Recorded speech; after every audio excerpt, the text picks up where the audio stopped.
Le malaise chez les policiers se poursuit cette nuit à Paris. 300 d'entre eux ont manifesté entre la place de la République et les Champs-Élysées. Rassemblement au Mans, à Bordeaux, à Toulouse ou encore Nancy. En moins de 24 heures, 3 réunions ont été organisées en urgence avec les syndicats. Dernière en date, et c'est du jamais vu, une rencontre avec le ministre de la Justice, Jean-Jacques Urvoas.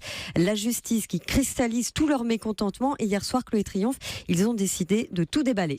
Et oui, ils avaient de quoi dire, car selon un syndicat, 95% de leurs revendications concernent ce ministère qui n'est pas le leur. Autour d'un épicentre, les violences contre les policiers, il n'existe à ce jour aucune statistique sur les sanctions de la justice, mais ça va changer, comme l'explique Patrice Ribeiro, secrétaire général de Synergie Officier. Le ministre de la Justice s'est engagé à nous fournir ces chiffres le plus rapidement possible et il y aura un suivi appuyé par une circulaire, ce qui est inédit puisque ce sont les policiers qui enclenche, on va dire, qui incite à une circulaire du garde des Sceaux.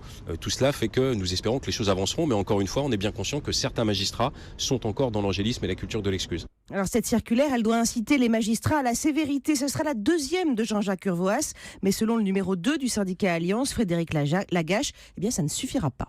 Nous n'avons pas eu de réponse sur les sujets essentiels, à savoir le rétablissement des peines planchées contre ceux qui agressent les forces de l'ordre. Il faut nous aider, il faut que cette peur change de camp. Et pour rétablir cette mesure instaurée par la droite, abolie par la gauche, eh bien certains syndicats vont demander un rendez-vous cette fois directement à François Hollande.